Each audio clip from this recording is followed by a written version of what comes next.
Merry Easter by Stuart Hardy.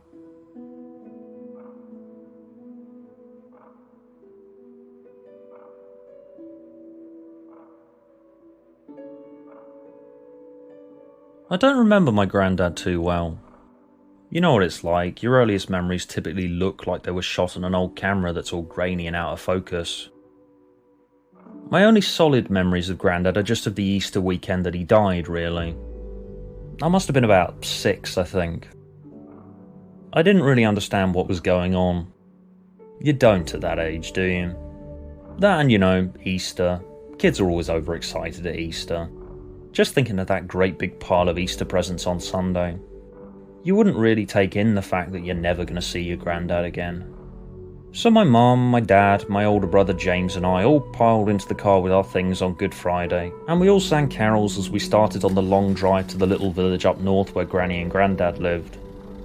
Mum passed around those plastic crowns of thorns that people always wear at this time of year, get everyone in the festive spirit, I only used to wear my crown of thorns for Mum and Dad's sake. Dad always used to buy the cheap plastic ones from the supermarket down the road, and I always thought they were uncomfortable.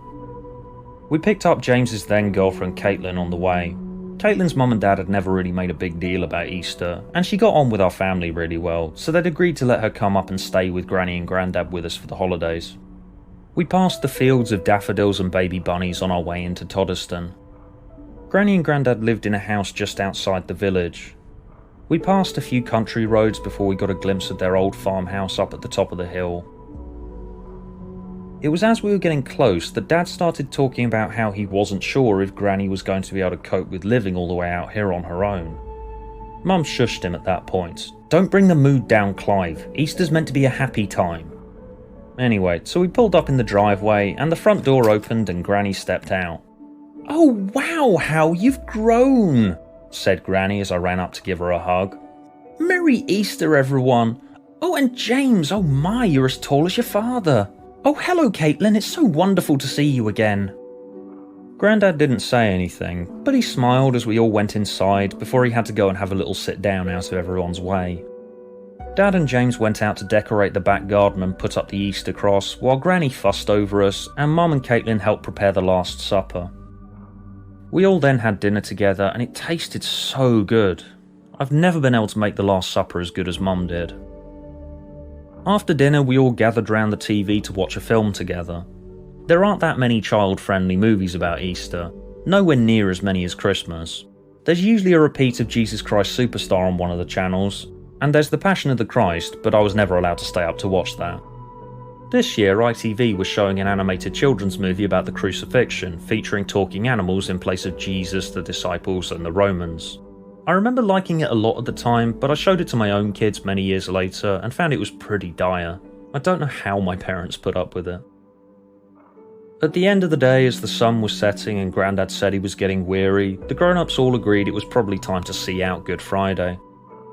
Mum helped Grandad squat down beside me, his knees shaking as he did so, with his big bushy grey beard hanging inches from his face and showing me his old toothy smile. It was only now that I could see how pale his skin was. You could tell he was sick. "What do you want most of all this Easter, Tom?" he asked in his hoarse and croaky voice. I told him that I really wanted a PlayStation. Grandad smiled and said that he'd tell Jesus for me and they'd see what they could do.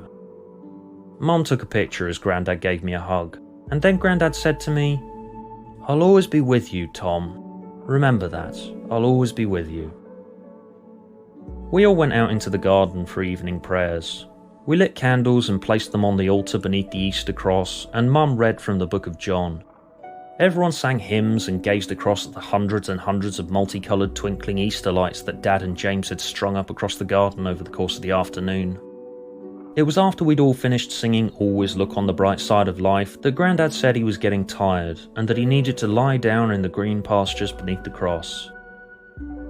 Mum, Dad and Granny all agreed as they wiped away tears and started heading inside. Grandad sat leaning against the cross.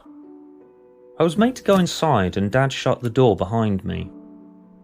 "Why can't Grandad come in with us, Dad?" I asked. Grandad lives out there now, son," he said. Dad looked a bit shaky. He was still pretty teary about the whole thing, but I didn't understand what was going on. Mum then got us all to prepare the fish, loaves and wine for Jesus and the sugar lumps for the horses that drove his chariot. Mum then took me upstairs to bed and told me to run a bath. She gave me the sleeping pill for the holy day of rest and warned me that I was to take it as soon as I went to bed. Can't have you staying up all Saturday. She then went back downstairs and the grown-ups enjoyed the rest of the evening while I got ready for bed. James and Caitlin retired to their room at the end of the hall. James started to take off his crown of thorns, but then Caitlin stopped him and asked him to leave it on. I went into my room after my bath and looked out into the back garden and saw Grandad lying against the cross. His eyes were closed and his shoulders were rising and falling rhythmically as he dozed. I wondered if I should take him a blanket in case he got cold out there, but I'd probably just get in trouble.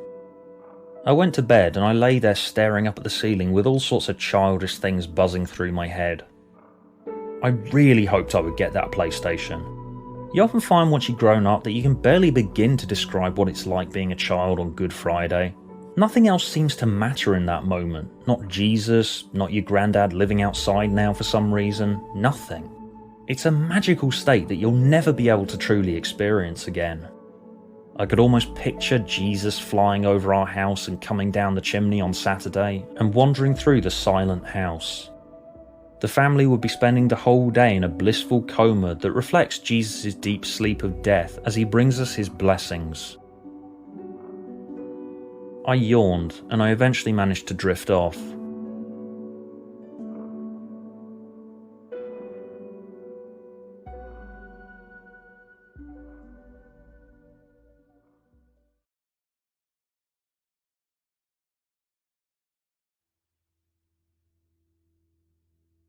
I never told my mum and dad that I woke up that night.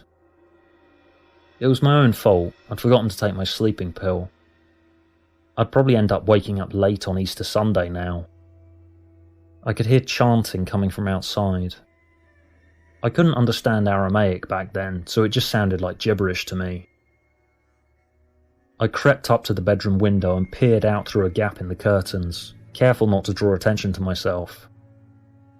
I don't think it's strictly speaking a rule that children under 13 aren't allowed to see the rituals that bring our Easter presents, but I knew I wasn't supposed to, and Mum and Dad always said that Jesus comes and turns naughty boys and girls into pillars of salt, so I knew I must be doing something bad.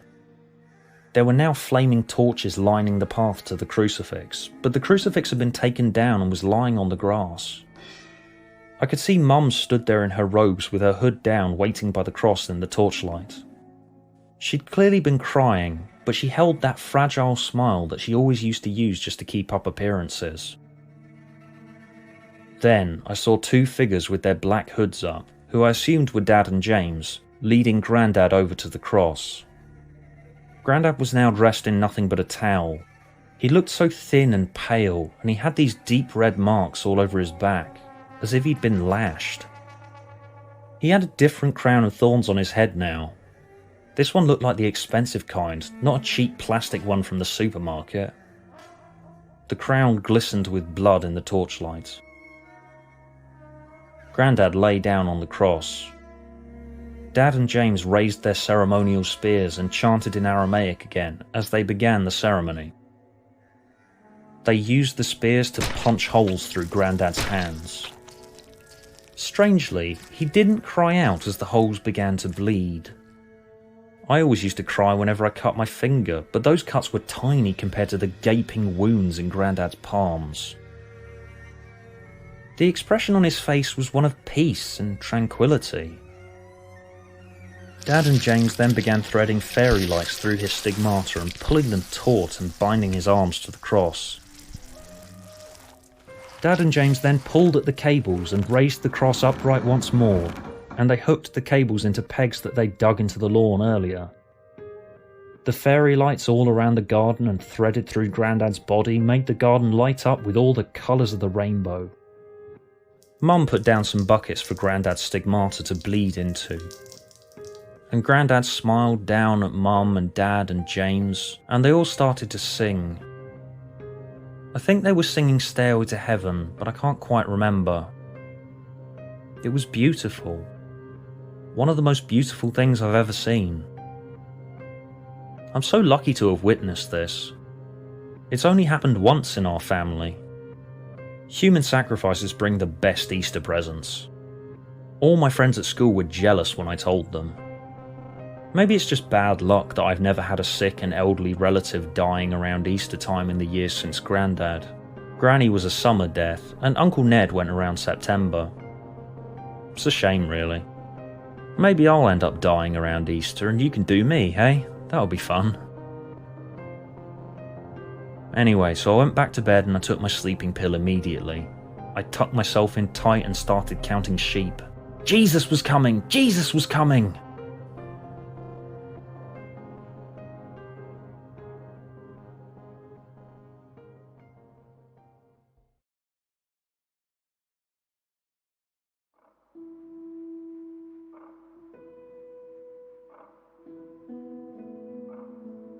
I woke up on Sunday morning and I was ecstatic. Jesus has been! Jesus has been! I was still very sleepy from the effects of the pill, but I felt warm and elated at the thought of what was waiting for me downstairs. I hurried out my bedroom door and downstairs, still in my pyjamas, and I saw that outside on the lawn, Grandad's body had vanished, and in its place had been left the biggest pile of Easter presents I've ever seen. It can't have been as big as I remember it being, but to little 6-year-old me it was the size of a mountain. I was then joined by Mum and Dad who'd wandered downstairs in their dressing gowns, and James and Caitlin followed, and we all piled out of the house and everyone picked out their presents from the pile. Everyone had their own large stacks of presents by the end of it. Mum got out the camera and took pictures, and she and Granny smiled sadly as I energetically ripped open my presents. It took me till the bottom of the pile, but I found what I wanted. It was wrapped in shiny red paper with little golden chariots on the side, and with a big label that said, "To Thomas, Merry Easter, Love Jesus." I tore open the present as fast as I could, and I screamed in delight when I saw the logo on the box. "A PlayStation! A PlayStation!" I shouted to the heavens. "Thank you, Jesus! Thank you, Grandad! Thank you!"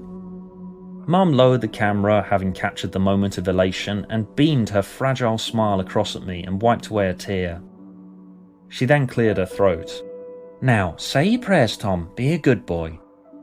I nodded frantically and put the box on the ground in front of me, and I clasped my hands together solemnly. "And my presents are his body and blood.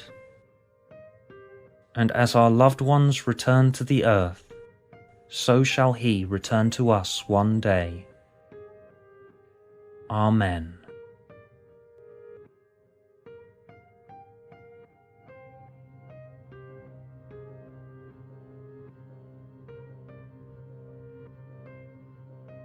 This podcast was funded by my Patreon project at patreon.com/stewbagfull.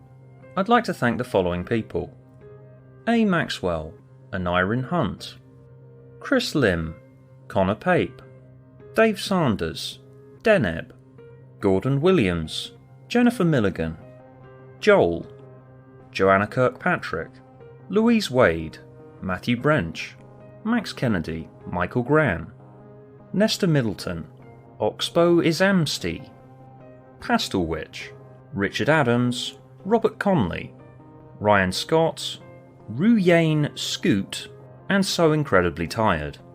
If you have any thoughts about this podcast, why not email them to stewbagfull@gmail.com. That's stubagfull@gmail.com.